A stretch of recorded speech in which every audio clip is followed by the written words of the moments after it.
तो आइए शुरू करते हैं आंकड़े हमारे फैसला आपका, जिसके बात हम करेंगे आज हम यूजीसी इक्विटी नियम की। असल में 15 जनवरी 2026 को यूजीसी ने पूरे देश में एक नया नियम लागू कर दिया, जिसका सीधा मकसद है कॉलेज और यूनिवर्सिटीज में भेदभाव यानी कि डिस्क्रिमिनेशन को खत्म करना। यूजीसी चाहता है कि किसी भी छात्र के साथ उसकी जाति, जेंडर या फिर बैकग्राउंड की वजह से बुरा बर्ताव ना किया जा सके। इसे लेकर एक पुराना नियम 2022 का था, उसे अब खत्म करते हुए नया नियम 2026 लागू कर दिया है। यूजीसी के नए नियम लागू होते ही देश भर के उच्च शिक्षण संस्थानों में सियासी और सामाजिक तूफान मच गया है। छात्र ये कहते हैं कि उनका पक्ष सुना नहीं गया, कम से कम पक्ष सुना जाना चाहिए। शिक्षक चिंता जता रहे हैं कि नियमों का दुरुपयोग हो सकता है और विरोध में खड़ी हैं अगड़ी जातियों से जुड़ी हुई संस्थाएं, जो मानती हैं कि यह कानून उनके खिलाफ बन सकता है। नियम केवल छात्रों तक सीमित नहीं है, बल्कि अब शिक्षक और स्टाफ भी इसके दायरे में शामिल हो गए हैं और अपने अधिकारों के लिए वो शिकायत दर्ज करा सकते हैं। बवाल की दो बड़ी वजह है। सबसे बड़ी वजह है इसका नियम 3C। नियम 3C कहता है कि जाति आधारित भेदभाव, अनुसूचित जाति, अनुसूचित जनजाति और ओबीसी के खिलाफ होने वाले जाति या जनजाति के आधार पर होने वाले भेदभाव को माना जाएगा, और यही है असली विवाद की जड़। इसी नियम की संवैधानिक वैधता को सुप्रीम कोर्ट में चुनौती भी दी गई है। आमतौर पर अब तक जनरल और ओबीसी को बराबर रखा जाता था, लेकिन अब ओबीसी को भी एससी एसटी के साथ इस नियम में शामिल कर दिया गया है। दावा किया जा रहा है कि अब तक तो लड़ाई जनरल बनाम एससी एसटी की होती थी, विवाद जनरल बनाम एससी एसटी के होते थे, लेकिन नए नियम से जनरल बनाम एससी एसटी और ओबीसी की लड़ाई शुरू हो गई। ओबीसी में मुस्लिम जातियों को भी शामिल कर लिया जाता है। तो आज आंकड़े हमारे फैसला आपका में हम इसी मुद्दे पर बातचीत करेंगे, चर्चा करेंगे, समझने की कोशिश करेंगे, आपको यह बताने की कोशिश करेंगे कि आखिर इसमें विवाद क्या है, यूजीसी के नए नियम में विवाद क्या है। विवाद को समझने के लिए पहले आपको यूजीसी को समझना होगा कि यूजीसी करती क्या है, यूजीसी संस्था क्या है। यूजीसी एक एपेक्स बॉडी है जो देश भर के कॉलेजों को कंट्रोल करती है, उनकी मॉनिटरिंग करती है, उनकी निगरानी करती है। मिनिस्ट्री ऑफ एजुकेशन यानी कि शिक्षा विभाग के तहत यूजीसी आती है और वही गाइडलाइंस जारी करती है।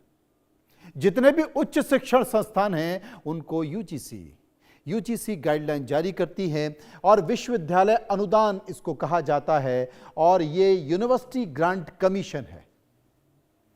आपने देखा होगा कई सारे कॉलेज यूनिवर्सिटी पर अगर कार्रवाई भी होती है तो यूजीसी ही कहती है। उच्च शिक्षा के लिए इसे शीर्ष संस्था माना गया है, शीर्ष नियामक संस्था माना गया है, जिसे एक रेगुलेटर बॉडी भी कहा जाता है, जो कि भारत सरकार के शिक्षा मंत्रालय, जो कि पहले मानव संसाधन विकास मंत्रालय था, अब नाम बदलकर शिक्षा मंत्रालय कर दिया गया है, उसके अधीन आती है। विश्वविद्यालयों को ही यूजीसी मान्यता देता है। आपने देखा होगा बहुत सारे यूनिवर्सिटी या कॉलेज की मान्यता रद्द कर दी जाती है। वो इसलिए रद्द कर दी जाती है क्योंकि यूजीसी की जो गाइडलाइन है उनको फॉलो नहीं किया जाता है, तो बहुत सारे विश्वविद्यालय की जो मान्यता है रद्द कर दी जाती है। यह मान्यता रद्द करने का काम कोई और नहीं बल्कि यूजीसी करता है। अब एजुकेशन यूजीसी के लिए जो गाइडलाइन जारी करता है उसमें फर्जी विश्वविद्यालयों पर निगरानी का काम अगर कोई करता है तो यूजीसी करता है। विश्वविद्यालय अनुदान आयोग यानी कि यूनिवर्सिटी ग्रांट कमीशन जो है वो ये निगरानी का काम करता है। अब ये समझिए कि यूजीसी का नया रेगुलेशन क्या है, ये आपको बहुत समझना जरूरी है, क्योंकि चाय चौपाल से लेकर कॉलेज यूनिवर्सिटी तक इसे लेकर बहस हो रही है और अब ये बहस सड़क पर आ गई है और सड़क से ये बहस संसद तक जा रही है, क्योंकि अगर इसमें कोई बदलाव नहीं हुआ तो। ये रेगुलेशन क्या है यूजीसी का नया, इसे समझ लीजिए। जो नया नियम आया है यूजीसी का वो 15 जनवरी 2026 से लागू हो गया है।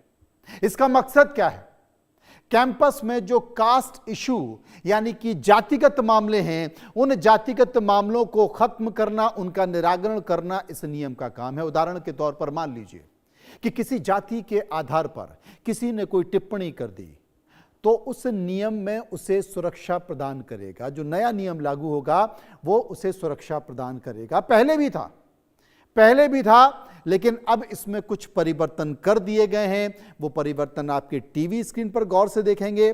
15 जनवरी 2026 से ये परिवर्तन किए गए हैं। उच्च शिक्षण संस्थानों में समानता को बढ़ावा देने के लिए ये परिवर्तन किए गए हैं। देश भर के विश्वविद्यालय और कॉलेज में से लागू कर दिया गया है। और सबसे बड़ी बात है कि कैंपस में जो जातिगत मामले, किसी ने टिप्पणी कर दी, जाति को लेकर टिप्पणी कर दी, तमाम तरह की बातें हैं और इसीलिए इस पर बहुत गंभीरता से विचार करने के लिए कहा गया है। इसे समझने की जरूरत है। असल में जो नया कायदा लागू किया गया है, उस नए कायदे को लागू करने में बदल क्या गया, इसलिए बवाल हो रहा है। अब यह भी आपको समझने की जरूरत है। पहले शिकायत के दायरे में कौन आता था? जब शिकायत होती थी, पहले भी इस तरह की घटनाएं हुई हैं, पहले भी तमाम तरह की शिकायतें हुई हैं, लेकिन उसमें कौन आता था? पहले जो शिकायतें होती थी उसके एक निगरानी तंत्र था। उसमें एससी और एसटी के जितने भी स्टूडेंट थे वो इसकी जद में आते थे। 2000 पुराना नियम, 2012 का जो नियम था। लेकिन अब जो नया नियम आया है, यूजीसी ने जो नया रेगुलेशन लेके आया है यूजीसी, उसमें ओबीसी वर्ग को भी शामिल कर लिया गया है। अब जब ओबीसी वर्ग को शामिल कर दिया गया है, यह एक विवाद की बात बताई जा रही है और एक कमेटी भी है। जो कमेटी बनाई गई है वो भी विवाद के लिए एक विषय बनाया जा रहा है। पहले की तरह जो शिकायत में असल में जनरल बनाम एससी एसटी को देखा जाता था, अब जनरल बनाम एससी एसटी और ओबीसी हो गया। मतलब ये इसमें एससी एसटी के साथ ओबीसी को भी शामिल कर दिया गया, जिसका एससी एसटी संगठन भी विरोध कर रहे हैं। वो भी इस बात का विरोध कर रहे हैं कि भाई आपने इसमें ओबीसी को शामिल क्यों कर दिया गया। अब इसमें ओबीसी के शिक्षक भी आ जाएंगे। ओबीसी में विश्वविद्यालय में या कॉलेजों में काम करने वाले उनके कर्मचारी भी आ जाएंगे। छात्र छात्राएं तो पहले से ही आएंगी। असल में यूजीसी के जो नए कायदे हैं वो देश के हर कॉलेज में, यूनिवर्सिटी में लागू कर दिए गए। इसे उसमें अमली जामा पहनाना जरूरी हो गया है। एक सेल का भी गठन किया जाएगा, एक समिति का भी गठन किया जाएगा जो एससी एसटी और ओबीसी को बराबर उस समिति में मौका दिया जाएगा। उसमें सामान्य का जिक्र नहीं है कि सामान्य के किसी व्यक्ति को उसमें शामिल किया जाएगा, लेकिन जो समिति बनाई जाएगी, सिलेक्ट कमेटी बनाई जाएगी, उसमें एसटी एससी और ओबीसी के लोगों को शामिल किया जाएगा प्रतिनिधित्व के तौर पर। अब देश के बड़े कॉलेज और स्टूडेंट के साथ जो टीचर्स हैं वो कई मुद्दों पर आपत्ति जता रहे हैं। बहस हो रही है, विरोध हो रहा है, हंगामा हो रहा है। उदाहरण के तौर पर दिल्ली यूनिवर्सिटी, जेएनयू या फिर बीएचयू में कई छात्रों का कहना है, देश भर के तमाम कॉलेजों में पढ़ने वाले छात्रों का कहना है कि एंटी डिस्क्रिमिनेशन सेल तो बना दिया गया है, लेकिन इस बारे में यूजीसी को शिक्षण संस्थाओं में पढ़ने वाले जो लोग हैं, शिक्षक हैं या छात्र हैं, कम से कम उनसे बातचीत करनी चाहिए थी, उनसे राय लेना चाहिए था, क्योंकि एंटी डिस्क्रिमिनेशन सेल में जनरल छात्रों की भागीदारी भी होनी चाहिए थी। सामान्य वर्ग को भी शामिल किया जाना चाहिए था। क्योंकि उदाहरण के तौर पर मान लीजिए कि अगर किसी सामान्य वर्ग के छात्र की या कर्मचारी की या शिक्षक की शिकायत उस कमेटी में होती है, तो उस कमेटी में कौन है? उस कमेटी में एससी एसटी और ओबीसी का प्रतिनिधित्व है, सामान्य वर्ग का तो प्रतिनिधित्व है ही नहीं। तो यह माना जा रहा है कि कार्रवाई एक तरफा हो सकती है, और अगर एक तरफा हो सकती है तो यह बड़ा रूप ले सकती है। शिक्षण संस्थान जितने भी हैं, उस शिक्षण संस्थान में कम से कम उसमें तो जातिगत विद्वेष ना बढ़ाए सरकार, लेकिन यूजीसी के इस नियम ने ऐसा कर दिया है। अब नए नियमों को लेकर लगातार विरोध हो रहा है। जाति विशेष के जो छात्रों के साथ भेदभाव की जो आशंका है, कानून को यूनिवर्सल बनाने की मांग हो रही है। अब तमाम तरह की बातों के साथ लगातार इसमें विरोध प्रदर्शन शुरू हो गए हैं, समिति बन रही है। और जो नियम है, असल में जो नियम है उसमें खोट क्या है, क्योंकि जाति की परिभाषा पर जो रार है उसमें नियम 3 में जो भेदभाव की सीमा है उसमें एससी एसटी और ओबीसी तक आकर टिक गई है। तो क्या सामान्य वर्ग के लोगों के साथ भेदभाव नहीं होता? भेदभाव किसी भी जाति के छात्र के साथ हो सकता है, जरूरी है कि इनके साथ हो।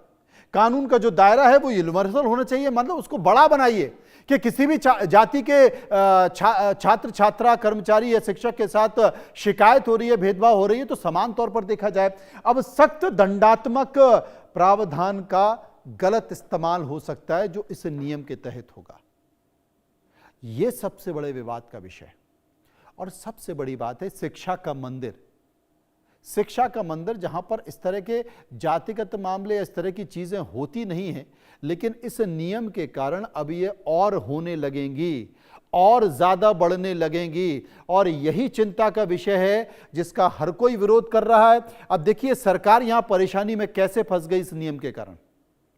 मैं आपको बता रहा हूं, यहां सत्ता में बैठी जो राजनीतिक पार्टी है, उसके सांसद, उसके नेता, उसके मुख्यमंत्री, कई राज्यों से विरोध किया जा रहा है कि भाई ये क्या कर दिया, ये क्या हो गया, पुराना जो नियम था वही काफी था, नए नियम ने आपने करके इसमें एक बड़ा विवाद का विषय ले लिया है। और इतना ज्यादा विवाद हो रहा है कि मुझे लगता है कि शिक्षा मंत्रालय को सामने आकर इसमें सफाई देनी होगी और जरूर देनी होगी।